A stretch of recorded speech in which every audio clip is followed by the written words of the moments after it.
গ্রন্থগুলো পড়ে দেখলো তার ধর্মের ভিতরে অসংখ্য অগণিত নোংরামি আছে। অসংখ্য অগণিত কি আছে? নোংরামি আছে। ও চিন্তা করলো যে আমি আমার ধর্ম ত্যাগ করে দিয়ে ইসলাম ধর্ম গ্রহণ করব।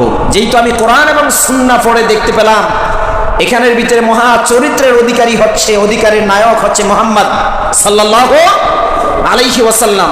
তিনি হচ্ছেন মহা চরিত্রের নায়ক। সুতরাং আমি আমার ধর্মকে বাদ দিয়ে আমি ইসলাম ধর্ম গ্রহণ করব। তিনি তার হিন্দু পণ্ডিতদের কাছে গিয়ে এই কথাটা বললেন। বলার পর ওরা চিন্তা করলো সর্বনাশ, আমাদের এই মহা পণ্ডিত জ্ঞানী যদি ইসলাম ধর্ম গ্রহণ করে আমাদের ধর্মের উপরে বিশাল আঘাত হানবে। ওরা চিন্তা করলো কি করা যায়, ইসলাম থেকে তাকে বারণ করতে হবে, বিরত রাখতে হবে। কি করা যায়? ওরা চিন্তা করে দেখলো যে ওর ভিতরে এমন কিছু প্রশ্ন ছড়িয়ে দিব যার কারণে সে যেন এখান থেকে বিরত থাকে।